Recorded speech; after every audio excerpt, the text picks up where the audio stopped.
This is VIVO Chardonnay GRAN RESERVA 2019.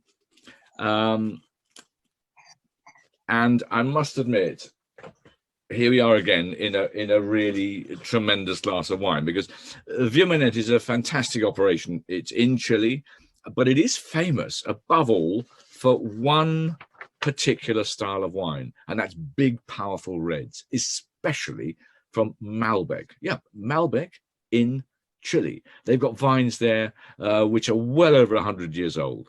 And of course, VIVO is in Colchagua, an area of Chile that is known above all for one style of wine: big, powerful, ripe reds, often with a gentle, warming texture, but very, very red.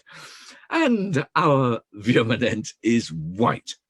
Well, Colchagua's reputation has largely been built around the vineyards of Apalta, Santa Cruz, and Cunaco. Now, these range from fairly warm to positively boiling. The soils range from virtually pure rock on parts of Apalta through to rich, fertile valley floors where the water table is only sometimes a meter deep.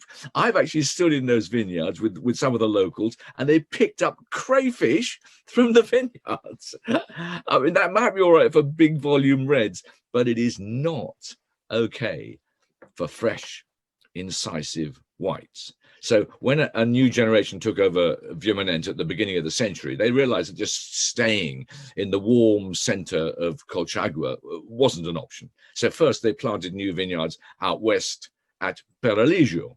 Now, the grapes there ripened a week later than Cunaco. That's good, but VIVO knew that they needed somewhere the grapes would ripen a month later. They had to go to the coast, to Litueche, right up towards the Rapel River as it sweeps down from Lake Rapel to the sea, to vines that are up to 330 meters high on granitic gravel soils, sharing the barren land with wind farms and very little else. Ah, wind. Chile, well, many of you will know Chile's 2,670 miles long. It's 110 miles wide at its widest, and it goes from the Atacama Desert in the north, which is the driest place on Earth. In fact, they found mummified human remains there, thousands of years old, in perfect condition, because in many parts of it, they think it has never rained. And it goes right the way down to the edge of the Antarctic in the south. And all the way along that 2,670-mile coast, the Humboldt Current is an icy Antarctic current that runs up the side of Chile. Well, the thing about that is that every time a river goes down from the Andes, and obviously there are quite a few of those, goes down from the Andes, breaks out through the coastal range of mountains out to the sea, it creates a valley or it creates a wind tunnel, because as the center of Chile warms up every day, hot air rises. That's what science says. Nature abhors a vacuum. That's what science says. So as the hot air rises up there, the air has to be replaced. But you can't replace it from the Andes. There's 30,000 feet of Andes up there. The only place you can replace this from is from the west.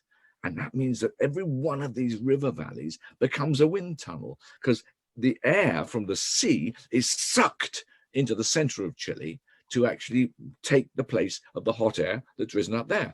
Well, just off the Chilean coast, as I said, is the Humboldt Current. It's icy, icy cold. I honestly, I've been swimming in Viña del Mar. I've done it once. Even I, and I'm a brave swimmer, won't be doing it again. It is icy cold, which means that all the air that is sitting on the top of the sea is icy cold. So that means that every day when it is dragged inland by the vacuum created inland up these river valleys, it's icy cold, and the warmer it gets inland, the colder and the harsher the wind gets. And in an area here at Litueche, we're in an area that might get 320 days sun a year. And so this mix of wind and, by the way, of sea fog in the mornings and sometimes in the evenings too, this keeps the average day time summer temperature to just 25 degrees centigrade. Now we get that in England. So that is right the way down the coast. This is going to be the secret of the new Chile. Also going up the Andes, by the way, but that's another, well, this isn't the one we've got, but there's a fantastic move to the coast now in Chile, and it's producing thrilling wines right from the Atacama Desert to 12, 14, 1,500 miles down further south. And I think this is absolutely smashing. It's whole bunch pressed. It's they use 40% of old French barrels to barrel ferment it, and then they've left it for not very long, 6 months, something like that. 60% of it has been in stainless steel, and then that's been aged in stainless steel again for about 6 months. They do stirring on it. I think quite reasonably they use cultured yeast. I'm actually a great fan of proper use of cultured yeast. I think at the moment they've been given a bad rap, but I'm sure that their use will quietly come back into favor fairly soon.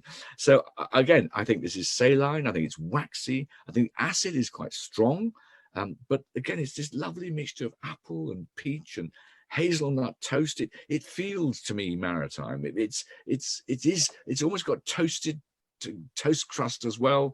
It's just a great example of why Chile makes, to me, some of the world's best and most affordable Chardonnays. So Kate, give us the commercial on this. So commercially this would be selling out at about 14, 15 pounds, something like that. So yeah, you know, lovely quality, beautiful. I get this lovely sort of almost toasted pineapple, kind of beautiful, juicy.